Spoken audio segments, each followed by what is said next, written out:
A day in a life as a pageantera. Hi mga be! For today's video, samahan niyo ako mag-photoshoot for Miss Dayangdang 2026. Pero bago yan, gusto ko munang i-share sa inyo ang aking mga kaganapan as a volunteer dito sa One Big Run 2026. Again, this is Shannon, an online seller, pageantera, and now a first-year marketing management student. So yun mga be, bago ko i-share sa inyo ang aking mga kaganapan sa shoot for Miss Dayangdang, dito muna tayo sa One Big Run. This event is organized by Ateneo Student Ambassador. And syempre, during the event, they need more manpower to guide the runners. Kaya naman, ang nakita ko yung post nila na they are looking for volunteers, ay for the go na ako. Kasi mga be, I love volunteering. And di ba wala namang mawawala kapag tumulong ka. Basta kaya natin. Mas marami ka pa nga makukuha kasi may mga taong makikilala ka na nagbo-volunteer din. May panibagong experience ka at matututuhan sa event na to. Katulad nitong si ate, sabi niya second year na daw siya and ngayon ko lang siya nakilala. So pareho kami ni ate naka-assign dito sa may patron area sa San Felipe as route marshals. If hindi kayo familiar sa route marshals, yun yung mga naka-assign sa daan ng ruta kung saan ginaguide nila yung mga runners kung saan liliko, kung saan dadaan. So kami ni Ate Clarice naka-assign dito sa 10 km sa may patron area sa San Felipe. And kami rin yung naka-assign sa pagbigay nitong mga straws as a proof na dumaan sila sa 10 km. Sa area nga na to ay may hydration station din. So sa mga oras nga na to ay parami na nga yung mga dumadaan. Kaya kami ni Ate Clarice sunod-sunod rin yung sabi ng good morning ma'am, good morning sir, congrats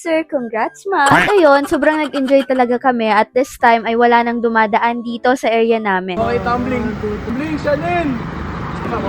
O yan, pinapatabling mo, kuwalat kalugod mo niyan. So sinundo na nga kami dyan pabalik ng Ateneo para mag-breakfast. Ayun, syempre may pagkain yan mga ben. At ayan, fast forward mga ben, nandito na nga ako sa barangay hall ng Dayangdang. Diba, ang bilis? Hindi na nga ako nakapag-video kasi pagkatapos kong kumain sa Adno ay umuwi na ako para matulog. At ayun nga, late na nga nagising ang babaeng ito kasi dapat by 11 AM ay nandun na ako sa shop nila Mami Jo. Ako naman ay nagising ng mga 11:30 AM na. Pagising ko talaga ay nag-asikaso agad ako at nagpahatid ako sa kambal ko na tulog rin. At syempre ginising ko siya kasi kailangan niya akong ihatid. At ayun nga, sa sobrang kamamadali ko ay naiwan ko yung Graham na dapat na ibibigay ko sa handler ko. Pati yung pageant heels ko mga ben, naiwan ko rin. Pero syempre hindi pwede yun, kaya naman pinabalik ko itong kakambal ko and ngayon dala niya na yung Grahams pati yung pageant heels ko. At sabi ko hintayin niya na ako hanggang sa matapos yung shoot. Hi guys! So, iti-taste test natin ang... Samandaan! Iso mo ha! Oh, dali na!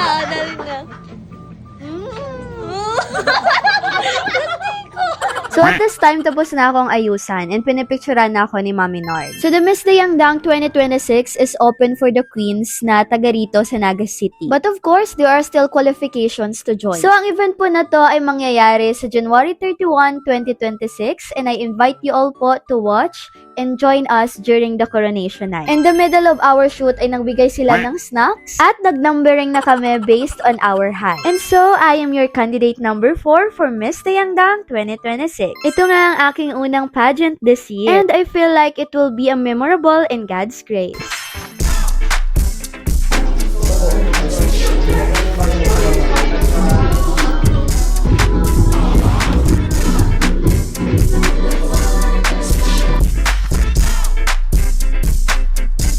After nga ng first shoot ay sinuota na ako nito para sa second shoot. At dahil dyan, abangan nyo ang result nito sa official Facebook page ng Miss Dayangdang 2026. And ayun, sa wakas natapos na rin ang shoot. Kaya naman hanggang dito na lang. Bye-bye!